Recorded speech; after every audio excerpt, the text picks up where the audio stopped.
Hi everyone, Nigel Saunders here. Welcome back to part 3 of Bonsai project updates. Today's work won't be tropical trees.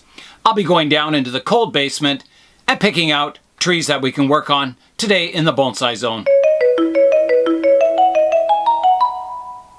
Okay, I'm heading downstairs now. And it is getting towards the end of February, so it's important to check on your trees to make sure they're not budding out. And so here's my Douglas firs here. They look okay. I don't see the buds aren't swelling or anything. They look quite dormant.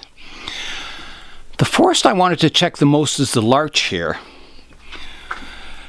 They are the one tree that tends to come out into leaf early. And usually, from the end of February, sometime in March, they start budding out, unless I put them outside. So you have to keep them quite cool. Otherwise, they just start budding out, even though it's cool down in the basement here. So they look okay. I don't see any little green on the end of the buds. So they're staying good and dormant down here. It is quite cold down here. So today, I think my number one priority is to get out my clump style cedar forest here. I don't know if you can even see it in there. Probably not. It's in there. I'll get that out. I'll bring it upstairs. That needs a trim badly. It's just being allowed to grow. I repotted it last spring. So generally after I repot trees, I let them grow a little wild to get the roots established. You don't want to be, pruning all that green foliage off, weakening the tree, and it won't grow roots very quickly. So I tend to let them grow a little wild at first after the repot. So okay, I'll get that upstairs and we'll start today's work on that. I brought the cedar clump style from the cold basement up to the warm plant room here. And the trees will be fine as long as I don't leave it up here for days. They'll remain dormant until they go back into the basement. This forest was repotted in May of last year. And the roots have grown really well. They filled the pot. They're all coming out the soil here. So it could probably use another repotting this spring. This root mass has just grown huge and it's actually lifting the trees out of the pot. I may get a slightly larger pot for it in future. We'll see. This is a fairly small pot it's in now. The pot isn't small as far as surface area. It's quite a large oval pot, but it's very shallow, so there's very little room for the roots to grow. I'm going to start the pruning of this tree now, and I have to decide where to begin. There's two approaches you could use. You could start at the bottom, prune back the bottom branches, and try and maintain your overall silhouette of the tree as you work up. Or you can start at the apex and prune that down and, work from the top down to your lower branches. Most of the time you start at the top. You get the silhouette of the apex right, and then that guides you to the overall shape of the tree. Generally trying to get sort of a rounded triangular silhouette. So a lot of this growth, we'll zoom in and have a close-up look at it. It's very healthy and it's grown nice. It's gotten finer since I collected this tree. So let's have a look at it now. Here's a close-up of some typical foliage here. You can see it's nice and fine. There's a lot of subdividing, but it's just getting long and needs pruning back. So you can prune it back to any of these branches. As long as you keep some green, healthy foliage at the end of each branch, this branch will continue to grow in spring. If I were to take all this green foliage off the branch, cutting it way back, it would probably just die back. These cedars can bud from old wood, but generally it's a little unreliable. You can't remove all the foliage and expect it to stay alive. I would treat it like a pine where you've always got to leave some healthy green foliage at the end of the branches. There is a little bit of brown foliage in here where the tree has died back. Some of these branches got a little shaded out, so that happens a lot on cedars. If you ever have a cedar hedge, you'll notice that, every year there's a bit of dieback. Branches that get shaded out or damaged. But not too much on this tree. There's just those few branches there. There's a few over this side too. But generally everything's in pretty good shape on this tree. It's very natural for these cedar trees, or Thuya occidentalis, to turn this kind of rusty olive green color in winter. When they're dormant, they're not a bright green color at all. In fact, some trees can go very almost dead looking. But as soon as the sap starts flowing in spring, they just suddenly green up. The tips start turning a bright green and the new growth starts coming in. They look fantastic in spring. There's a weed back here I can pull out.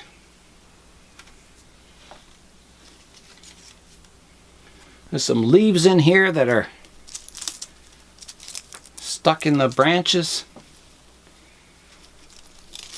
Another one. So yeah, just cleaning it all up so we can see the branches, what's alive there.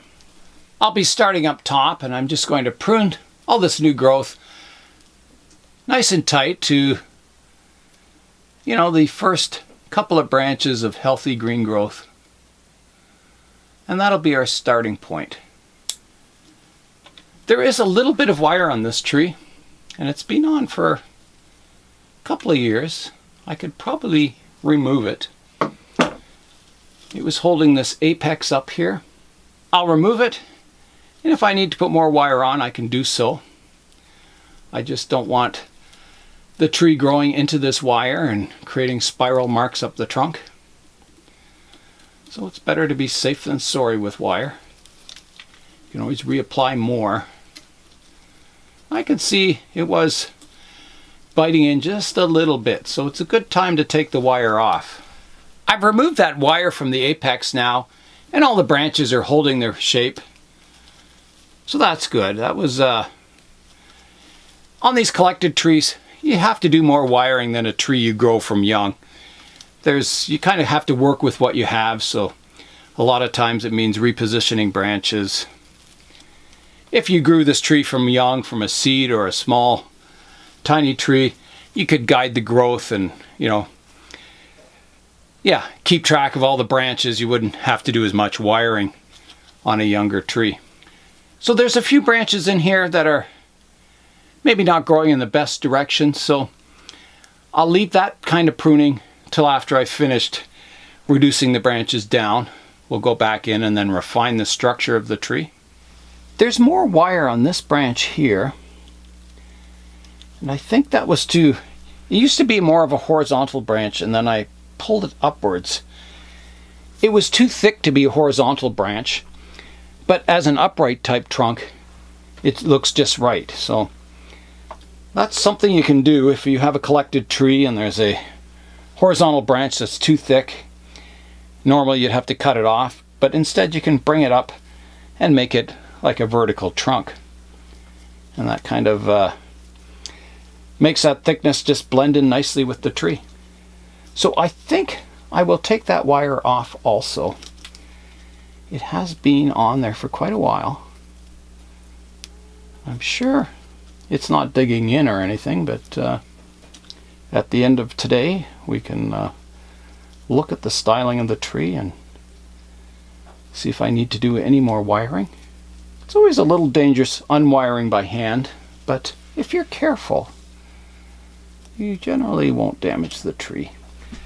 There's one more piece of wire that is holding this branch. So that was also a horizontal branch, and I brought it up to be more of like a trunk. So I'm going to remove that wire also and see if that branch stays in position. And if it doesn't, as I said, we can rewire it again. It looks like it's staying in position though. Cedar branches are very flexible, so that's another reason you can get away with unwiring by hand instead of cutting all your wire, because the branches are very flexible. If it was a brittle tree, you may not want to do this. You don't want to risk breaking a branch off. With cedars, you can pretty well bend the branches anywhere and they don't break. Now, where is that wire coming from? There. that's off. So that branch also stayed in position nicely. So I think the tree is wire free now. If you go back and look at the playlist for this, you can see the progress over the years. There's one piece of wire still holding this trunk line, just moving it up a little closer. And I'll probably leave that on for now. It's not digging in or anything. Okay, back to pruning now. Big cut there. If you're daring, you can take this cedar foliage back quite hard. You know, the tighter you get it to the trunk or the branches, well, the more risky I would say it is, but I've had most of the time I have good success. You know, you prune a branch back this tight and it grows and it back buds, and fairly easy to manage over the years. I think they're a good tree for creating bonsai, and most native trees are quite good for creating bonsai out of. So I'll continue to work away at the tree, pruning it back, just reducing it all to get it tighter to the trunk and branches, and then we'll come back and I'll select what branches I want to keep, look if some need more wiring, and just kind of, you know, study the overall design of the tree. I've trimmed a lot of the foliage back now on the tree, so now I can see the structure of the tree. I can see what branches I need to thin out and what branches I want to prune. So the next step will be to go in and, you know, look at each tree and try and establish a nice structure for it. I'll start with this little tree here. It's looking pretty good. I kind of want it to, you know, refine the branches on it. It's going to stay within the sort of triangular shaped profile. So there's not a lot I have to do to it really. This branch coming out the front, I could prune that upright growth off of it just to keep it a little flatter. There's a branch going in towards the other trunk here. I could take that off. I could also take this entire top off if I wanted to display out even more. I'll come around the front and have a look. I think it would look better with this top removed here. However, it may start to look a little artificial. You know, if everything's perfect, and so I'm reluctant to do that. I'll just shorten it to this branch here, like that. And I'll keep this up top here because, as I said, I don't want, you know, this trunk to be absolutely straight. We may want to develop this into an S kind of curve later on. It's good to keep choices on your trees. Up until now, I've just been pruning the tree with scissors, but there's a technique where you can also just grab the end of the branch, and the rounded part of your thumb will be your profile, and you just pinch off all the growth to your rounded thumb. So, kind of pruning the tips off like that. It just kind of equalizes the growth in the branch, and just prune out that dead brown part here, and gives kind of a rounded profile to the branch tip. Gives it a little more of a refined and miniature look rather than being branches having all these spiky tips on them. This second branch is similar to this one. We want it kind of splaying outwards. The main trunk of the branch goes towards the back of the tree, so it's important to develop this part out towards the front. Right now the tree's kind of flat on the front, so to get some branches coming out into this space would be really good. So this is a good branch and it's growing in a good direction. It does cross this main trunk, but I think that gives it a natural look. I wouldn't want to change that. I think it's important to the tree. There's a branch out the back here. I need to pinch that back. It's getting a little long, so I'll just pinch the tips off of it. Kind of like that. That one's fine. This one, I could do a little pinching here, cleaning up the ends of these branches just to make them rounded again. Like that, and that's good. So the trunk line comes up. I've got a little branch out the back here, which looks nice. I've got a few branches here. There's a dead stub where I pruned it off before here. And then I wired this branch up as the apex. That's what I did. So I could leave a dead part to there, but I don't think that would serve any purpose. So I'm just going to remove that dead stump. I like dead wood if it serves a purpose, but in this case it doesn't. It's just, I mean, it would just look like the dead end of a branch and doesn't really add anything to the design of the tree, so off it comes. There we go. Out the back of this branch, I have one that curves around, and it's getting a little tall. I don't want this branch competing with the apex, so I'll cut it back shorter. I'll go right back to here, to there. I could even cut that whole tip off. I think I will. Yeah, like that. That looks better. I think that's pretty good. That's as good as those two branches can get. I'm standing back at the front now looking at the overall design of the tree. I like this side.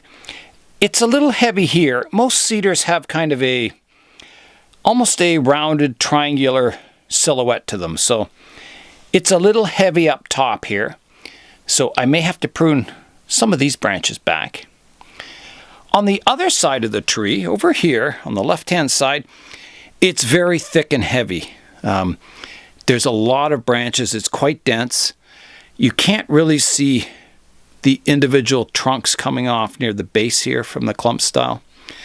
They're kind of just, they grow up into this sort of canopy, and it becomes like it's kind of a big mess. You can't really see the trees for the forest. So definitely some thinning. Yeah, I think I'll start on this side. I'll trim back some of these branches, and we'll get a better kind of silhouette to the canopy.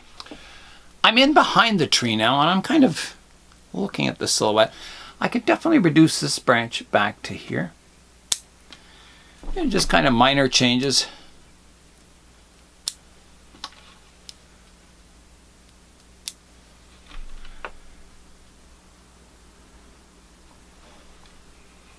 I think I could take this apex off this branch, like that.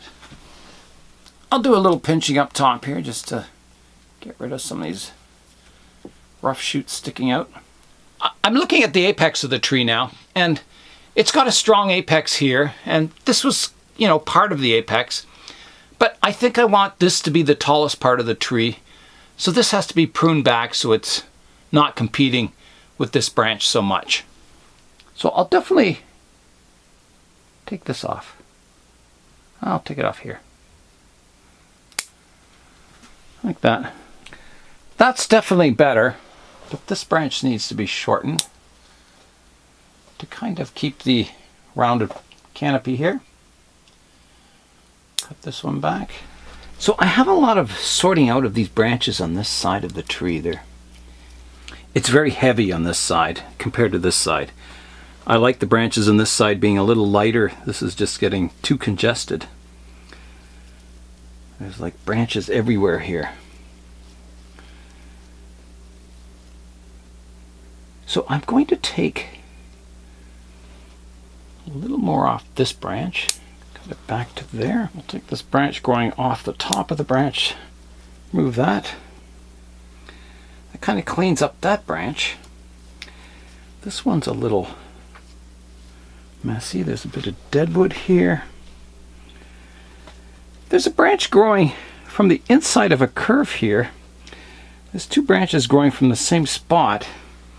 It does reach forward here into the light, but I think it could be removed. I think there's, enough branches up top here that I don't need that kind of funny branch in here. So I'm going to remove it like that. It cleans that area up a little better. There's a branch growing absolutely vertical here. I'll remove also. There's another branch growing absolutely vertical here too, which I can also remove like that. There's one growing vertical off the top of this branch here that I could also remove, or I could cut it back. I think it needs removing totally, so I'll take it right off like that. That's making it a lot lighter in this area, which looks much better. There's a grand old branch coming up here. Getting a lot of ramification on it. I'm going to take the apex back a little on this branch to there. So this side of the tree is getting a lot lighter now. It's kind of more in balance with this side. Still has a lot of work to go though. I've got to look at all these branches and start eliminating some of the ones that are crossing. There's one here that's kind of growing in towards the tree and crossing a lot of other ones. That's got to be pruned out.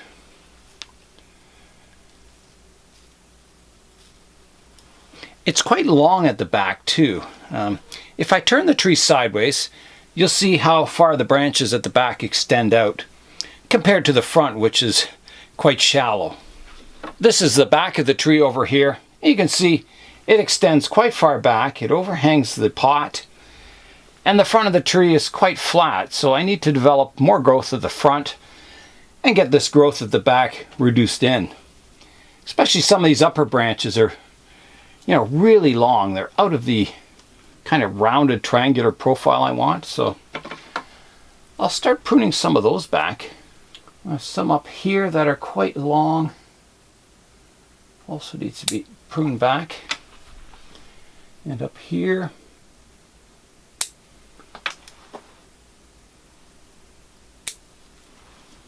You can't do it all at once, but I'm, slowly going to reduce it over the years to get it more compact. The more compact this tree will become, the more powerful looking the trunk will be. Right now it's all kind of sprawling branches. It really smells nice when you're pruning the cedar trees. So I'm just pruning these branches back shorter, taking them back as far as I can safely. Again, always leaving nice healthy green foliage at the tips. I did notice that some of these branches that were being shaded out here started to get a little bit of white mildew on them, so definitely this will help getting sunlight to all these lower branches. It was starting to get very top heavy, and it was shading out those lower branches. The first year after collecting cedars, they usually just sit there and they don't do much the first year. They're just generating a new root system, I think. And then the second year they start to grow really well. I'm back out front now, having another look at the tree. It's still heavy on this left-hand side. I've got to prune that back more. So I will do that. Sometimes you have to be quite ruthless with your pruning. Going back just a little further than your comfort zone if you want to keep the profile in check. Otherwise it just keeps growing larger and larger every year. So, if I'm trying to balance this tree left and right hand side, I've got to be pretty aggressive pruning back this side. Otherwise, you'll just never get there. So that's really helped. I'll show you that now from the front. Here's the tree from the front now, and you can see my left hand side here has balanced the right hand side quite a bit more. It's got that nice kind of cedar style canopy to it. Lots of upright, thicker branches, which looks good. So next, you can see those trees fanning out at the base down here. They just kind of go up and disappear into a massive green. You can't really see their individual trunk lines or what's really going on there. So that'll be my next task, is to kind of define those more, to clean them up, So you can see those actual trunk lines and sort of the apexes of those smaller trees.